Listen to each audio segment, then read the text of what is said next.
Morning KS family, আমি কবিতা আবার একটা নতুন ব্লগ হাতে করে তোমাদের সামনে চলে আসলাম। রান্নাঘরে এবার যাব, তার আগে ভাবলাম গুড মর্নিংটা তোমাদের সকালবেলায় করে দিই। রান্নাবাড়ির মধ্যে দেখো ভাতও হয়ে গেছে আর হয়ে গেছে মাছের ঝোল। আর এবার কাটাকুটি করব, আর কি রান্না করা যায় চলো দেখি। দেখো সকালবেলায় উঠে সমস্ত কাচাকুচি হয়ে গেছে, দেখো অর্ধেক শুকিয়েও গেছে, দেখতে পাচ্ছ বাইরে ঝলমলে একদম রোদ। ক্যামেরা হাতে একদম ব্যালকনিতে চলে আসলাম আমার ফুল গাছগুলোকে দেখানোর জন্য।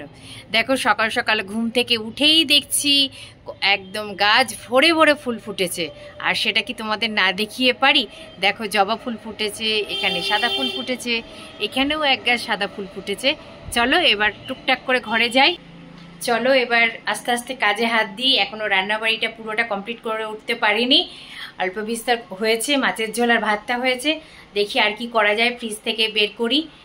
আর তারপরে তো ঘরের কাজকর্ম টুকটাক আছেই, চলো আস্তে আস্তে করতে থাকি। তোমরা কিন্তু যাবে না, আমার সঙ্গেই থাকবে। মাছের ঝোলটা তো হয়ে গেছিলো, আর দুটো কি রান্না করলাম তোমাদের এক ঝলক দেখিয়ে দিই। এটা হচ্ছে আলু ফুলকপির রসা করেছি, আর তার সাথে রয়েছে সব রকম দিয়ে একটা নিরামিষ তরকারি, একটু ঝোল ঝোল মতন করেছি। সামনেই পুজো চলে এসেছে, আর মাত্র কয়েকটা দিন বাকি আছে, তাই ঘরদোর পরিষ্কার করতে চলে এসেছি। আর একদিন দুদিন করব, তারপরে ঘরের কাজ আর করবো না, সেই জন্য একটু মোছামুছি গুলো করে নিই। আজকে বিছানা পরিষ্কার করা হয়নি, সেগুলো পরিষ্কার করতে হবে। সবাইকে টিফিন দিয়ে এবার এই ঘরের কাজে চলে এসেছি। এবার বিছানা পরিষ্কার করতে চলে এসেছি। তবে আজকে আর নতুন চাদর পাতবো না, দুটো দিন আছে, তারপরে এই চাদরগুলো কেচে তুলে রেখে দেবো। এখন আর এটা পরিষ্কারই আছে মোটামুটি, এটা পেতে দিই, দিয়ে একেবারে কাল বা পরশু দিন নতুন চাদরটা পাতবো। দেখো সুন্দর করে বিছানার চাদরটা পেতে দিলাম। এবার যাই পাশের ঘরটা, আজকে আবার বোধহয় দীপাও আসবে না। ঝাঁটা হাতে চলে এসেছি ঘরদোর ঝাড় দিতে, কারণ দীপা সকাল থেকেই বলছিল আসবো না। তারপরে এই জাস্ট ফোন করে বললো যে আজকে আর আসবো না, সেই জন্য আমি আর ঘরের কাজ সেরে চলে এসেছি। এবার ঘরদোর পরিষ্কার করতে, ঝাড় দিয়ে এবার ঘরটা মুছে নেবো, দিয়ে তারপর স্নান টান করতে যাবো। গুড ইভিনিং ফ্রেন্ড, একদম রেডি হয়ে সেজে গুজে তোমাদের সামনে চলে আসলাম। একটু রেস্ট নিচ্ছিলাম, সারাদিন খাটাখাটনি করার পরে শরীরটা ভালো লাগছিল না, তাই শুয়েছিলাম।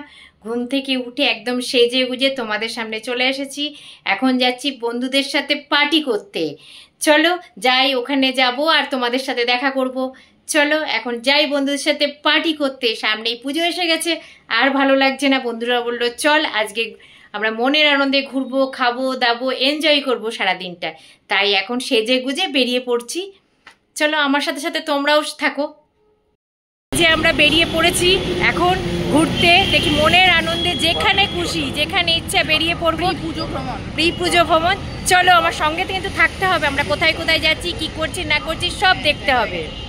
এই যে আমরা এসে বসে পড়েছি, তাই তো এসে বসে আছি। এখন কি খাবো অর্ডার দিইনি, অ্যাম্বিয়েন্সটা বেশ ভালো, দারুণ লেগেছে। ফটোশুট করার জন্য ফটোশুট তো করবোই, দেখতেই পাবে তোমরা সব। আর চলো আগে অর্ডারটা দিই, তারপরে আবার আসছি, তাই তো? একদম। এই যে এতক্ষণ পরে বুঝতেই পেরে গেছো আমাদের খাবার দাবার চলে এসেছে। এবার আমরা খাওয়া দাওয়া করব। এখন কফি দিয়ে শুরু করছি, তারপর তো আছেই আরও কিছু। এখন কী খাবো, এটা ক্যাফের জন্য, আর চিকেন প্যান ফ্রাইড চিকেন। চলো এবার খাওয়া দাওয়াটা করে নিই।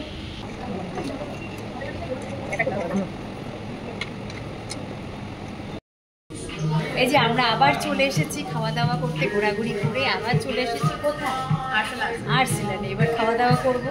এই যে এখন মেনু চার্ট দেখছি আমরা কি খাওয়া যায়। চলো আমরা খেতে থাকি, আবার খেতে থাকি, আর তোমরা কিন্তু সঙ্গে থাকো। আমাদের খাবার চলে এসেছে, এখন রাতের ডিনার। আমরা এখন ডিনার খেতে বসেছি, এই যে সার্ভ করে দিচ্ছে। এই যে আমাদের ডিনার চলে এসেছে, আমরা সবাই হামলে পড়ছি ডিনারের উপরে। কি আছে এখানে, আচারি চিকেন, তাই তো? আর তার সাথে রয়েছে তন্দুরি রুটি। এই যে আমাদের টেবিলে খাবার চলে এসেছে, দেখো দারুণ টেস্টি খেতে, কিন্তু ওয়াও খুব ভালো লাগছে। চলো আমাদের আজকে সারাদিন ঘোরা আনন্দ হই হুল্লোড়, দারুণ এনজয় করলাম। প্রি পুজো হুল্লোড় দারুণ কাটলো, দুর্দান্ত। আমরা আবার দেখা করছি পুজোর সময়, ততক্ষণের জন্য স্টে টিউন, গুড নাইট।